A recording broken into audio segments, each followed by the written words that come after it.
Professor, mas o que é a lei?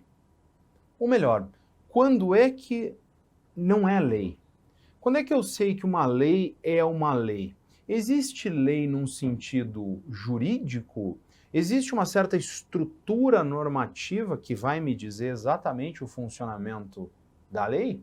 Pois é, quando eu penso na lei, eu tenho de pensá-la nessa estrutura normativa. Eu tenho que dar um sentido a essa lei. E essa lei, ela tem um duplo sentido. O sentido de lei pode ser um sentido amplo e pode ser um sentido estrito. O sentido amplo de lei é um sentido que é sinônimo de norma jurídica. Então eu posso dizer que lei é uma norma jurídica.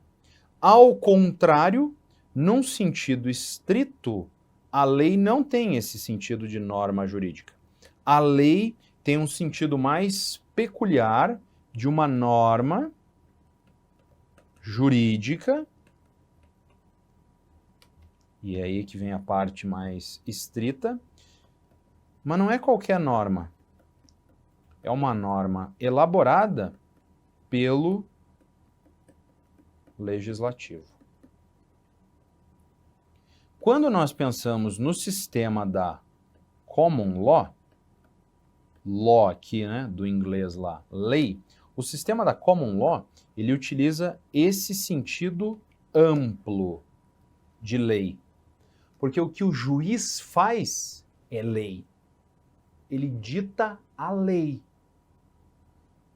Nós, no Brasil, no sistema da civil law, temos uma vinculação maior ao segundo, ao sentido estrito. Na civil law, a gente tem uma noção que se aproxima mais disso aqui. Lei no sentido de norma jurídica feita pelo poder legislativo.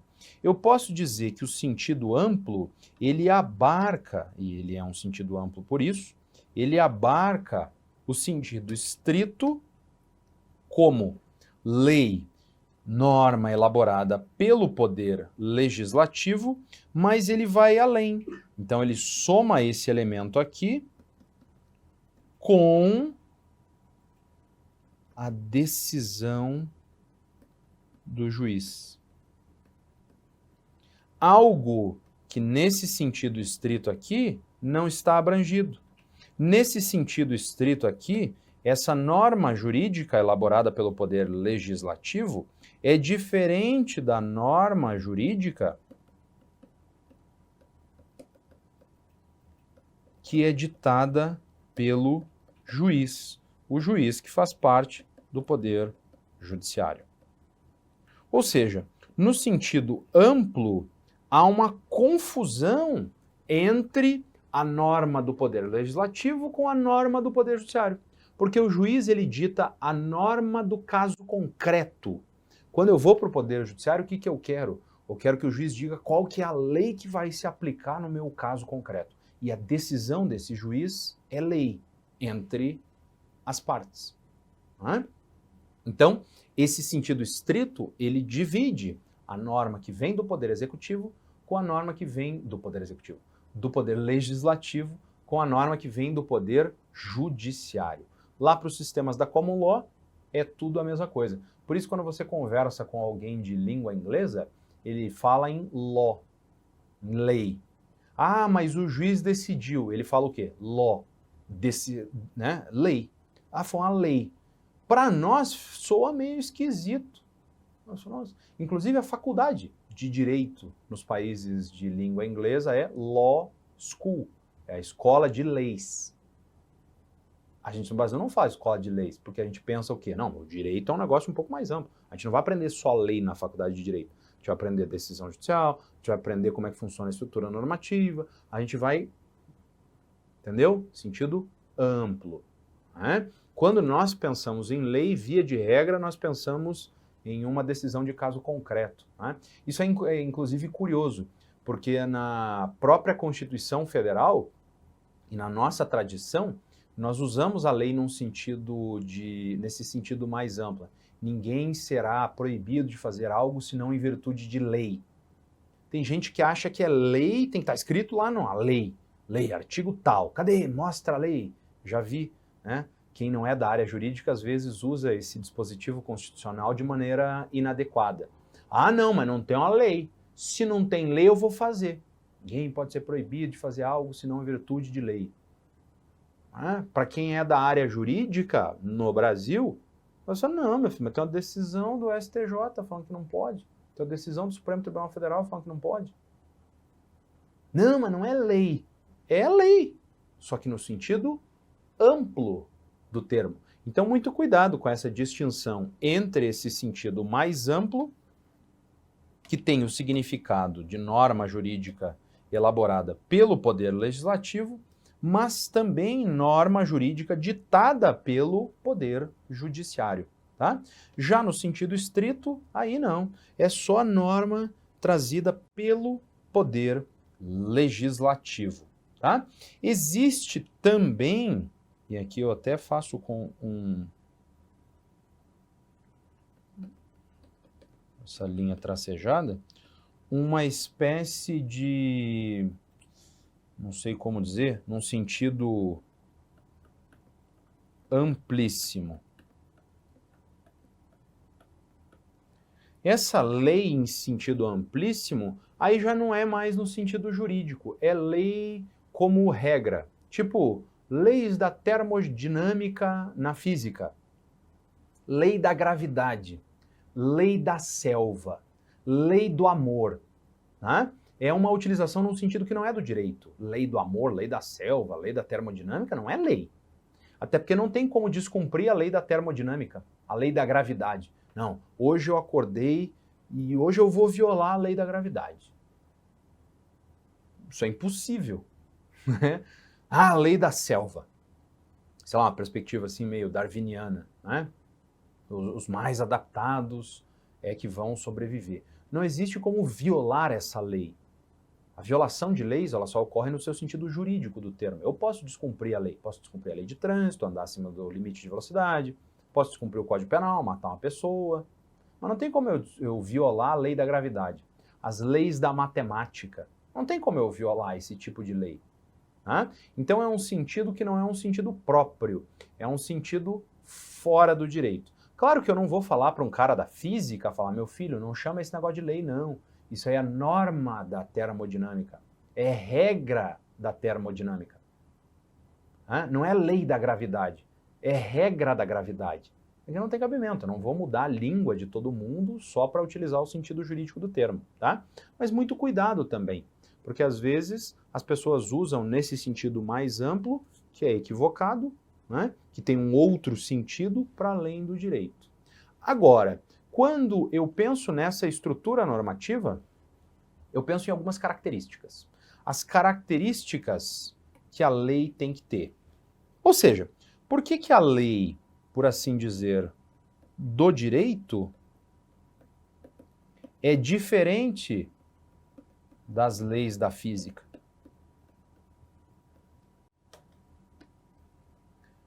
Isso se dá justamente por conta dessas características da lei.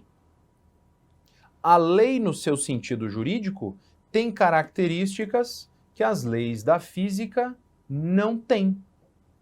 E nós podemos analisar e verificar que a lei tem algumas características, a lei no sentido jurídico, que são importantes a ela. Primeiro aspecto, a generalidade. Segundo aspecto, a imperatividade.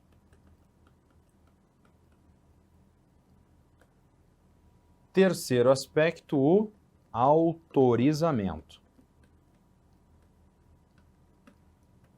Quarto aspecto, a permanência. E quinto e último aspecto, a competência. Então são esses os 5 aspectos que você encontra na lei no seu sentido jurídico. Para que uma lei seja lei no seu sentido próprio do direito, ela precisa trazer essas 5 características. Lei no sentido estrito do termo. Não é no sentido amplo, as decisões do Poder Judiciário, e nem no sentido amplíssimo, que é de fora do direito. Lei da física, lei da gravidade, lei da termodinâmica, lei do amor, lei da selva, leis de não sei o quê, blá, blá, blá. Tá? Essas 5 características. A primeira característica é a característica da generalidade. Veja, o próprio nome já indica exatamente o que é a generalidade. Ela se aplica a todos. Se aplica a todos os cidadãos. Qualquer cidadão, e cá pensando num direito pátrio, tem que obedecer às regras, às leis. Né? Ou seja, a lei não vale para ele e não vale para mim, vale para todo mundo. Essa característica, inclusive, ela é muito crítica. Né? Tem gente que fala, mas a lei não vale para tais pessoas. Né? A lei não vale para os políticos, a lei não vale para os ricos, a lei não vale para não sei quem. Tá? Isso é um aspecto de aplicação da lei. Aí é uma outra história. Aqui eu estou um passo atrás. Eu estou discutindo se tem ou não aplicabilidade. Ou seja, eu não posso ficar criando leis específicas. Não, vou fazer uma lei para você. Não dá, porque ela tem que ser dotada de generalidade. Ela tem que se aplicar a todos. Isso porque essa lei, ela vai se aplicar de maneira indistinta. Claro que o se aplica a todos é de maneira genérica. Nem sempre ela se aplicará a determinadas pessoas. Por exemplo, sei lá, determinadas regras a respeito de cumprimento de hierarquia militar. Como é que funciona? Tem legislação própria para isso lá, Estatuto dos Militares. Se aplica a mim? Não, porque eu não sou militar. Então não se aplica a todos. Se aplica a todos. Qualquer um que se tornar militar vai se sujeitar àquela norma. E eu, se me tornar militar, me sujeito àquela norma. Se não me tornar militar, nunca vou me sujeitar à norma. Tá? Assim como as regras que dizem respeito à pensão alimentícia. Eu nunca vou ter filho. Então eu nunca vou ter aplicação das regras lá sobre pensão alimentícia. Não, eu tenho filhos. Então vai aplicar aquelas regras. Entende? Claro, não tem como aplicar uma lei a todas as pessoas, que nem sempre todo mundo pratica aquelas regras. O artigo 121 do Código Penal. Nunca vou matar ninguém na vida. Nunca vai aplicar o 121 do Código Penal. Agora, o dia que aplicar, o dia que eu matar alguém, 121. De maneira genérica. Tá? A segunda característica da norma é a imperatividade. Ou seja, é uma imposição. A lei impõe. A lei não pede. A lei manda. Ela manda que eu cumpra determinados deveres, ela manda que eu tome determinadas condutas. Tá? A lei é ordem. Não se pede, se manda. Língua portuguesa. O tempo verbal da lei é a utilização do imperativo. Faça, dê. Não faça, não dê. Esse é o ponto. Matar alguém, pena. Aí vem os imperativos dentro da legislação. Então, o uso da legislação, geralmente, é a utilização desse imperativo. Você não vê a lei falando assim, por favor, se tiver um tempinho, cumpra tal coisa. Isso não existe. Deverão se cadastrar, têm de fazer, devem entregar, e por aí vai. Imperativo. Ordem. Comando. Claro que essa ordem, esses comandos, podem ser ordens ou comandos mais suaves. É só quando você pensar, né? Sei lá, o chefe. O chefe pode dar uma ordem de maneira mais suave, pode dar uma ordem de maneira mais incisiva. Mesma coisa. A lei penal é uma lei bastante incisiva. É um comando muito rígido. A lei civil, na parte de contratos, por exemplo, é uma lei bem mais suave. Ela vai dar é quase uma sugestão. A ordem, assim, bem singela. Né? Varia, evidente. Então, a lei como uma ordem, como um imperativo. Terceira característica da lei é o autorizamento. É a possibilidade, a autorização ou não de determinado comportamento. Como ela vale para todos e é uma ordem, essa ordem pode ser uma ordem de autorização ou não de determinado comportamento. Código Penal, matar alguém, está falando não mate, porque se matar, vou prender você. Não autorizo essa conduta. Né? Regras do direito administrativo sobre dispensa de licitação. Olha, nesse caso aqui, não precisa fazer licitação não. Então, ela está me autorizando, um comportamento autorizado.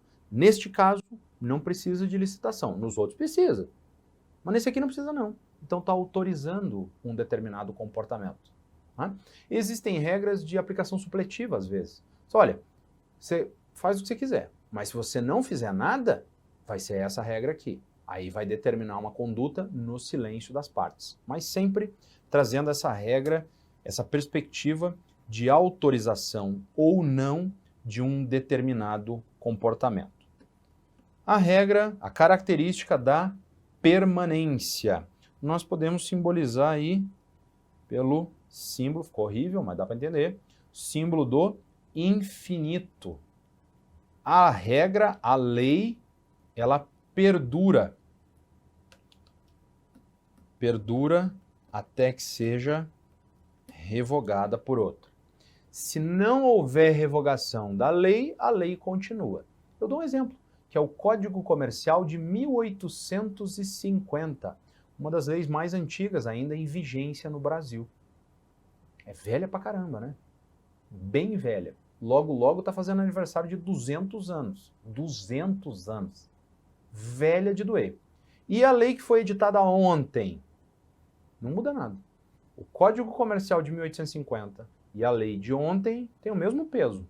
São lei igual. Não muda nada. O Código Comercial de 1850 vai continuar sendo o Código Comercial de 1850 até que venha uma lei e fale, revogo o Código Comercial de 1850. A partir dali, não vai mais aplicar. Até então, vale. Ah, mas a lei é ruim. Ah, não me interessa, aplica. Ah, mas essa lei é injusta. Aplica. Claro. Aqui tem algumas discussões de teoria do direito, né? Sobre quando que aplica e quando não aplica a lei. Mas não é esse o ponto que eu quero discutir com você. Tá? Tecnicamente, tem que aplicar. Mas eu não gosto dessa lei. Tem que aplicar do mesmo jeito. Mas essa lei é velha. Tem que aplicar do mesmo jeito. Enquanto a lei não for revogada, ela permanece. Ela perdura. Tá? Constituição Federal de 1988. Tá lá, nós vamos cumprir ela. Enquanto ela for a Constituição, cumpre. Código Civil de 2002. O Código Civil de 2002 revogou o Código Civil de 1916. O Código Civil de 1916 ficou quase 100 anos vigente. Assim, tinha um monte de problema no Código de 16. Enquanto não veio o Código de 2002, tinha que aplicar o bendito Código de 1916 do mesmo jeito, em bom português, sem reclamar muita coisa. Né?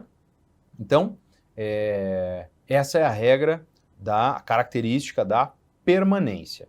Temos também a característica da competência. Isso é vinculado à autoridade. É necessário que essa lei venha de uma autoridade competente. Autoridade competente para expedir aquela lei. Como é que se faz isso? Isso está estabelecido de acordo com um regramento complexo de cada país. Cada país tem um regramento. Né? Tem regramentos mais simples, geralmente estados mais ditatoriais. Eu vou lá, dou uma canetada e resolve. Agora é a lei assim. Quem que é a autoridade para emanar a lei? Eu. O que eu preciso fazer? Fazer a lei. Né? Como acontece, por exemplo, com o Vaticano. O Papa, ele vai lá e edita determinadas leis, né? As bulas papais. Eu vou lá e pau, dá uma canetada e falo, ó, a partir de hoje funciona assim. Posso ter estados mais democráticos. Olha, para criar a lei tem que passar por um procedimento, esse procedimento tem que passar pelos eleitos, como é que funciona a eleição, depois que foi eleito, qual que é o procedimento para fazer a lei, tem que passar nas 2 casas do Congresso, tem uma casa no Congresso, quem que faz? Manda para o órgão do Executivo sancionar, não manda, o Congresso vai lá, faz a lei e acabou, que é o que acontece com emenda constitucional, né? Quem que promulga a emenda constitucional? É o Poder Legislativo. A emenda constitucional não vai para o Poder Executivo. O Poder Legislativo vai lá e promulga a emenda, acabou. Lei, fora emenda constitucional. É assim? Não. O Poder Legislativo faz a lei e manda para o órgão do Poder Executivo, presidente da República, no caso da União, né? Governador do Estado, prefeito municipal. Aí o prefeito vai lá e dá a canetada. Ou ele veta. E aí volta para o Poder Legislativo fala, vou analisar o veto, vou derrubar o seu veto, ou vou manter o veto, entendeu? Existe uma estrutura complexa para que seja autorizada a aplicação da lei. Depende do conteúdo. Emenda constitucional, para se alterar a Constituição. Então, um procedimento bem complexo, difícil, né? Relativamente difícil, porque o Brasil tem mais de centenas já de emenda constitucional, né? Lei complementar, pouco menos difícil. Lei ordinária, pouco menos. Né? Decreto, presidente da República pode expedir decretos. Como é que funciona? Resoluções, aí vai decrescendo. Né? Mas tecnicamente a gente para na lei, só estou falando de lei, sem pensar nessas estruturas normativas menores. Tá? Tem que emanar de uma autoridade competente. E como é que se faz isso? Analisando o próprio direito. Olha que curioso. E aqui a gente fecha um pouco essas características da lei. Como é que eu sei que eu estou criando a lei da maneira adequada? Analisando a própria lei. Então tem uma lei para a criação de leis, é uma espécie de metanorma, né? Como é que eu crio leis? Aí tem um regramento para a criação dessas leis, tá? Então são essas as 5 características que as leis têm. Generalidade, imperatividade, autorizamento, permanência e competência. Com base nessas 5 características, eu consigo fazer uma classificação das leis. Como é que eu vou classificar a lei? Tá? Primeiro, vou classificar quanto à imperatividade. Ao classificar quanto à imperatividade, eu posso classificar as leis como cogentes e leis não cogentes. 2 tipos de classificação. O que é uma lei cogente? É a lei que eu não posso afastar. Tem que aplicar e ponto. Por exemplo, Código de Defesa do Consumidor. Quando eu vou discutir um contrato de consumo, onde é que esse contrato de consumo é analisado? No domicílio do consumidor. Pode mudar isso? Não. No Código Civil, onde é que é analisado o contrato? No domicílio do proponente, quem propõe. Posso inverter? Pode. Essa é uma lei não cogente, é uma norma não cogente.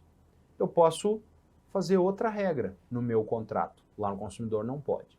Segunda classificação aí.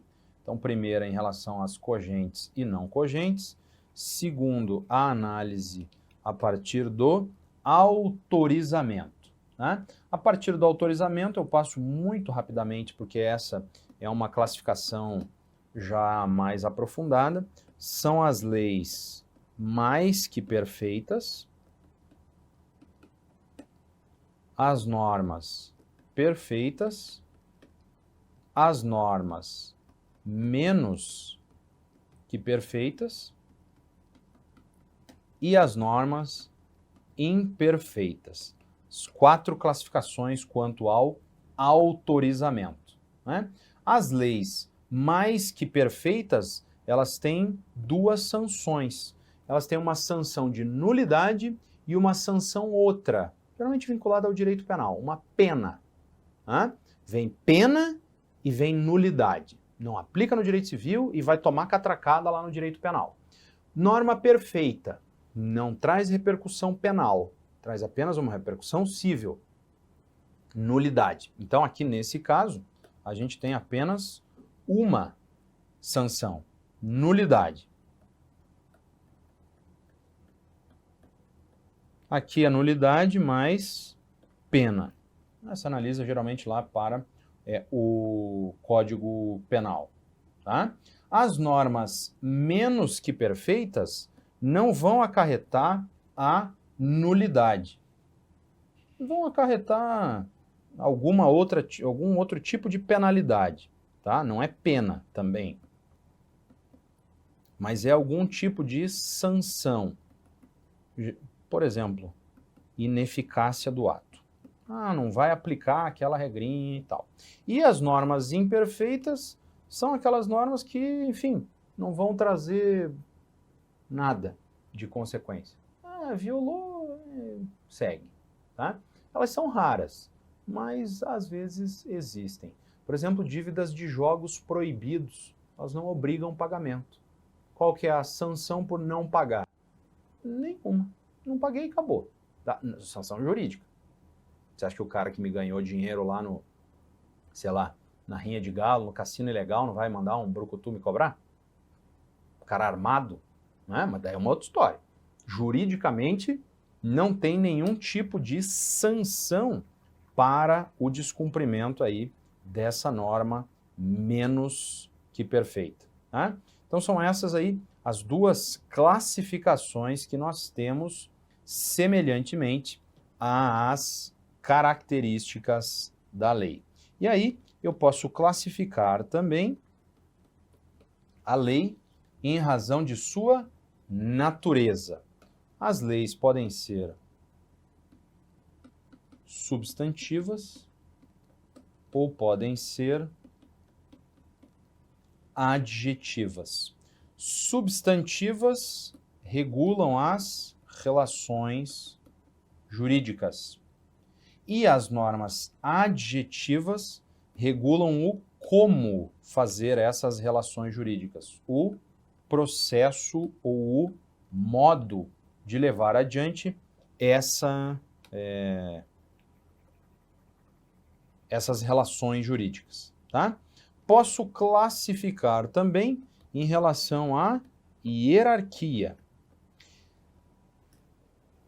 Cuidado com essa classificação em relação à hierarquia, porque essa é uma classificação que é vista de melhor modo pelo direito constitucional, tá? Não é o direito civil que analisa a classificação em relação à hierarquia.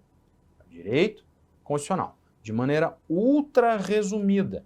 Em relação à hierarquia, nós temos as normas constitucionais, as leis complementares, ordinárias, delegadas, medidas provisórias, decretos legislativos, resoluções e normas internas ou individuais. De novo, lembro, isso aqui é analisado pelo direito constitucional por conta da hierarquia, tá? O único ponto que eu quero chamar a sua atenção aqui é que há uma discussão em relação à hierarquia sobre uma possível existência de uma hierarquia entre lei complementar e lei ordinária. Qual é a diferença hierárquica entre a lei complementar e a lei ordinária? Nenhuma. Elas só têm ritos diferentes, tá? Então não existe nenhuma distinção entre a lei complementar e a lei ordinária. E aí eu não vou detalhar, porque como eu disse, isso é um elemento a se ver mais no direito constitucional, tá? Em relação à competência, nós vamos ter as leis federais, as leis estaduais e as leis municipais.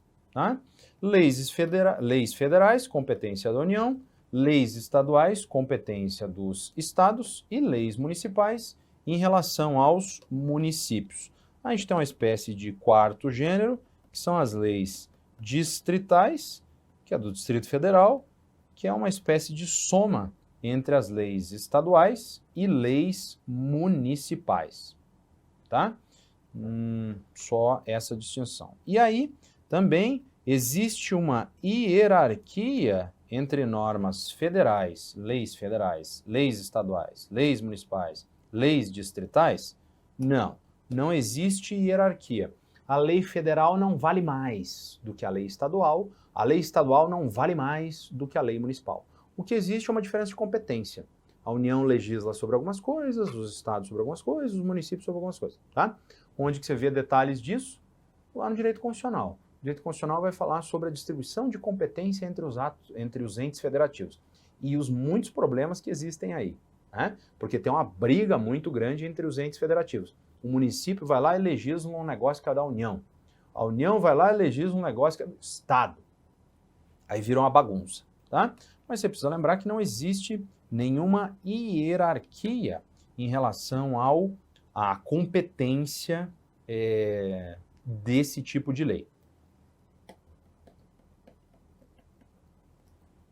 Podemos classificar também as leis em relação ao alcance.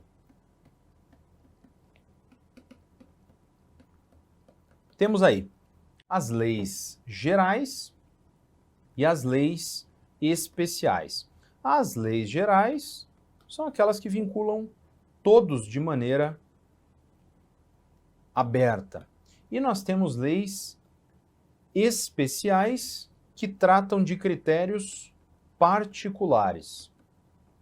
Aqui fica fácil de ver quando nós distinguimos o Código Civil e o Código de Defesa do Consumidor. O Código Civil se aplica para as relações contratuais gerais, qualquer relação contratual. O Código de Defesa do Consumidor só para os contratos de consumo.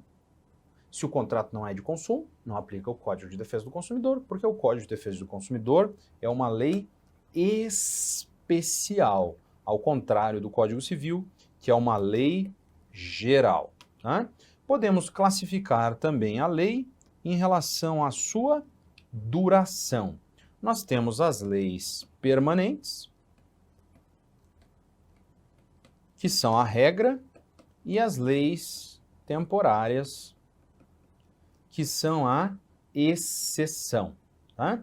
Eu dou um exemplo, um raro exemplo de lei temporária, são pouquíssimas as leis temporárias no Brasil, a Lei 12.663 de 2012, a Lei Geral da Copa.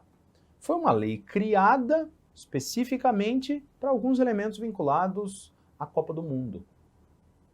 Por exemplo, gringo para vir para o Brasil precisa de passaporte, precisa de visto, precisa de um monte de coisa, depende do país, né?